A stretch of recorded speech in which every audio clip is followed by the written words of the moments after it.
Hello everyone, सबैलाई welcome छ मेरो नयाँ भिडियोमा। आफ्टर लङ टाइम फेरि पनि आइसकेँ म। यही कुकुरको अन्डार पर्या थुदुनु भनेर चिनिने, खाते भनेर पनि चिनिने फुच्चे राइडरको साथमा छु र उहाँको अहिले नयाँ बिजनेस पनि सुरु भएको छ। त्यही बिजनेसको बारेमा केही कुराहरू तपाईहरुलाई शेयर गर्नलाई म आइसकेको छु। उहाँले मलाई धेरै सुनाउनु भयो, कान पाक्यो कि पाकेन त्यो थाहा छैन, तर तपाईहरु सुनेपछि थाहा हुन्छ पाकेर चाहिँ कि नै भनेर। त्यही भएर भिडियो पुरै हेर्नु होला, हाँस्नु होला, खुसी रमाइलो गर्नु होला। ल प्लिज भन्नुस् पट्ट सर के भन्नु भएको छ?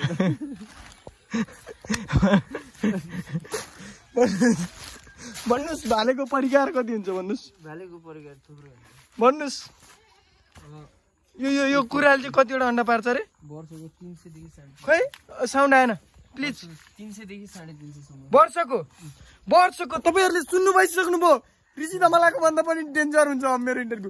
वर्षको 300 एपिसोड अन्डा पार्ने। 300 देखि 350 20 नि नहुनु, 300 देखि 350 सम्मको रेन्जमा अन्डा पार्न सक्ने यो पोथीलाई भन्छ के? अमेरिकन के रे? ब्ल्याक एस्टिनो। अबे के हो।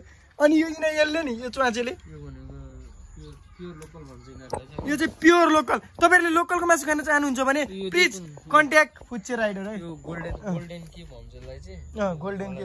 अलि confuse. Golden fish sorry golden मुर्गी जे भने ल के भन्छ? अनि यिनीहरुले कति पार्छ अन्डा यसको नि अन्दाज? यसले जति यो वर्षको धेरै पार्यो भने 80 देखि 90, खानकी पुर्यायो भने 80 देखि 90 नत्र मिनिमम भन्नुहुन्छ चाहिँ 70। तपाईले सुन्नुभयो, 80 देखि 90 नत्र 70 छ है यसको पनि। अब अरुको भन्नुस्। अरु यिनीहरु सबै यही हो एउटै हो। यो प्योर लोकल भन्छ भन्नु। यसलाई चाहिँ प्योर लोकल रे। ल प्योर लोकल भन्छ। अनि मेन यो अब हाम्रो उतार बस्ने बेला भइसक्यो। अनि तपाईले कुन कुरा ल्याउन लाउनु भा रे? कुन भाले? फाइटर। अनि अर्को नि थियो कडकनाथ भन्नाले चल्ला लिएर आउँदा। कडकनाथ भनेको चाहिँ कस्तो रे भने के रे पुरै कालो, अन्डा पनि कालो के कस्तो भन पुरै दिम न। कालो के हप्सी, अब जस्तो हप्सी जस्तो के? हप्सीको बच्चा कालो हुन्छ नि त्यस्तै अन्डा कालो। कुखुराको प्रजातिमा चाहिँ हामी मान्छेको प्रजातिमा चाहिँ हप्सी भन्छ भने कुखुराको प्रजातिमा त्यसलाई हप्सी भन्छ कि। अनि तपाईले कुखुराको प्रजातिमा हप्सी भाले ल्याउन लाग्छ भने तपाईले चल्ला। अनि सुन्नु न, तपाईले एडभाइटमेन्ट फक के भन्यो भने के रे? प्रचार भन्छु। एडभाइटमेन्ट भन्न अलिक गाह्रो लाग्छ। प्रचारको लागि के गर्नुहुन्छ अरे? अलिकति ड्यामो भन्नुस्। अन्डा खाऊ, डन्डा खडा जिम जाऊ, कालो अन्डा खाऊ। कस्तो छ? कडकनाथको अन्डा खाऊ हैन, तर तपाईले अहिले भन्नु भएको भन्नुस् न, डेड लिफ्ट गरिदिने के भनेर। ल त्यो त अब त्यो भनेर हुँदैन नि त। अहिले अब मेरो चाहिँ लाग्ला 4-5 महिना टक्क त्यो भनौँ त्यो 4-5 महिना पछि यो खोरा 5वटा पोथीले कतिवटा हुन्छ? 5वटा हैन, अब भोलि या पर्सि हाम्रो त्यहाँनिर छुट्टै आउँछ चल्लाहरू। छुट्टै आउँछ। अब 20-25 वटा चल्लाहरू हुन्छ। अनि 5-6 महिना पछि चाहिँ भनौँ कम्तीमा पनि 5-6 महिना भित्रमा चाहिँ मलाई भनौँ यो खोरमा मलाई त्यस्तै 1000-1200। 5 महिना भनेपछि तपाईहरुलाई थाहा छ दशैंमा 1000 देखि 1200 एउटा चल्ला म यहाँ तपाईलाई यही भिडियोमा देखाउँछु। अब रेगुलर भिडियो आयो भने दशैंसम्ममा। दशैंमा चाहिँ कस्तो हुन्छ भने दशैंमा चाहिँ कम्तीमा पनि मलाई 40 देखि 50 वटा भाले रेडी गर्नु हो भाले दशैंसम्ममा। मलाई एउटा हैन पाए मैले एउटा भाले। बिजनेसम्यान, फुच्चे राइडर भनौँ कि र्यापर भनौँ कि बिजनेसम्यान भनौँ कि इन्टरटेनमेन्ट भनौँ कि हँसाउने भनौँ कि जोकर भनौँ, जे भन्यो नि सब मेरो साथी हो। अहिलेको जल्दो बल्दो बिजनेसम्यान भनेर चिनिने फुच्चे राइडरलाई केही सलमान त्यस्तो त नगरौँ न प्लिज।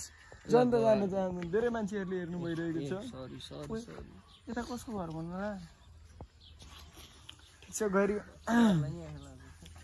मैले केटी छोडिसकेँ दोस्त। केटी भनेको मेरो लागि यो संसारमा कोही छैन केटी भने।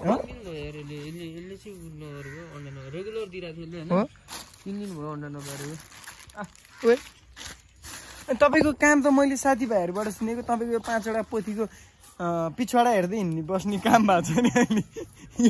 यो कुरा सत्य हो। अनि यस्तो पिछवाडा हेर्ने भनेर अब अरू काम भएको बेला यसो कामहरू गर्यो, काम नभएको बेला अब यस्तै त नि। अझ मेन भनेको चाहिँ तपाईको के छ भने यो गाउँभरि हल्ला तपाईले होइन 5वटा पोथीलाई एउटा मात्र भाले राख्नु भएको छ अरे त्यो भालेले नपुग्दाखेरि कहिले काहीँ 6वटा पोथीलाई एउटा भाले 6वटा पोथीलाई एउटा भाले राख्नु भएको छ पल्लोघरको पोथीलाई पनि हाम्रो भालेले कोटा पुऱ्याएर यस भनेपछि पल्लोघरको पोथीलाई नि धेरै गाह्रो छ त्यो भालेलाई मजा अहिले पल्लोघरको कोटा पुऱ्याएर अनि यो चाहिँ के गर्न लाउनु भएको यो मकैमा रातो प्लास्टिक निलो प्लास्टिक सुगाले एकदम के छाच्छ भनेर गाडीमा चढाउनु भएको छ कि छाच्छ जस्तो है यिनीहरूले सुगाले बसेको त हेर्नुहोस् न सरोजी ओए